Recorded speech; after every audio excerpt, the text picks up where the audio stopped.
It's a German pancake. It's a Bismarck. It's a Dutch puff. It's an American popover. No, no, no.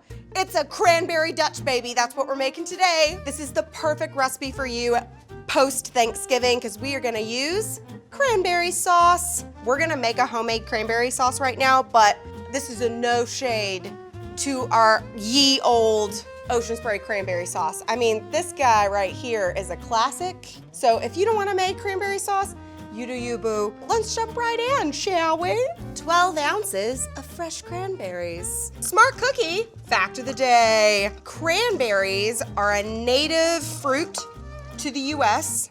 Native Americans used cranberries from everything from food to medicine, a whole host of different things. That makes sense that as early as the early 1800s, we start seeing cranberry recipes written down because as soon as the Pilgrims got here, they started making stuff out of cranberries. I'm just adding some sugar and some orange juice for a little flavor. And in particular, look at this little guy. If that's not witchy, I don't know what is. A little cinnamon stick. You can use it as a spoon right now. We are gonna let that go, simmer for about 20 minutes until all of the berries burst, and then we can let it reduce just a little bit, but then that's it. The awesome thing about cranberries are that they are super high in pectin, which is what makes jams and jellies when you like boil fruit or reduce fruit. So we don't need to add any sort of like gelatin or a thickener or anything like that because the cranberries will do the job themselves. That's so nice, so efficient. Thank you, cranberries. Do you have to? Do you have to? Do you have to let it linger? By one of the best bands of the 90s, the Cranberries. While the cranberry sauce is going, we're gonna go ahead and move on and make our Dutch baby batter.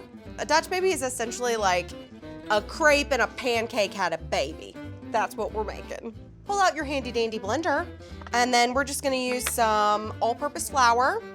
We gotta have a little salt. Can't have a baked good without some salt. Let's get some shugs. Some almond extract. I love almond extract. Fun fact, apparently that's what cyanide smells like, so you could probably give me a drink laced with cyanide and I would be like, oh my God, this smells great. And then I would be poisoned and it would be terrible. Oh yeah, also Merry Christmas, we're making Dutch babies. You can make this at any point in time. If there's a cranberry around, you can make a Dutch baby. Oh, I almost forgot the milk. Gotta get some whole milk.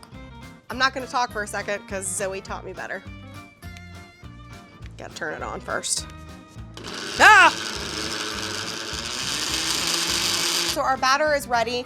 Now the next step, I have had a cast iron skillet that's been preheating in the oven for a while now. I put it in when the oven was cold, turned the heat up to 400.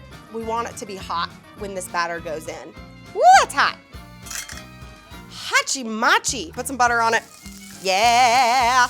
I've got about 1/4 a cup of cranberry sauce that I made, and I'm just gonna go ahead and put that in.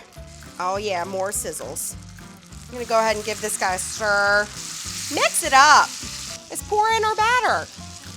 Word to the wise, don't stir this. What you're hoping is that this pan is so hot that it's gonna have already kind of started making a crust as soon as you poured it in. So now, you just put it right back in the oven for like 20 minutes, and then you have breakfast. Okay. Ta-da! See you in 18 minutes. Yes, yes, yes, yes, yes, yes. Look at that guy. Boom.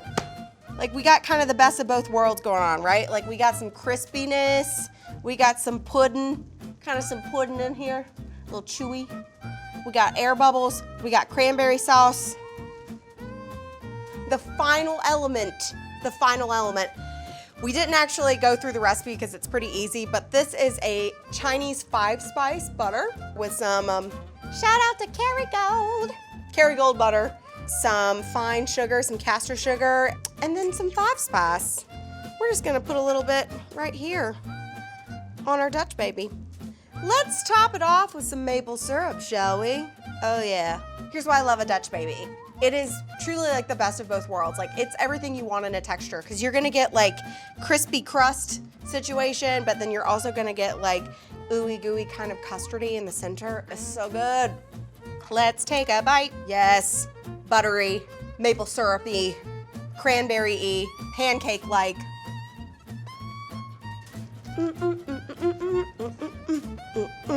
Yes. I mean, this just like tastes like the holidays.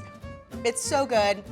And it's so easy. I hope that you will try it. And if you do, please let me know. Make sure that you like, share, subscribe, ring the bell on YouTube.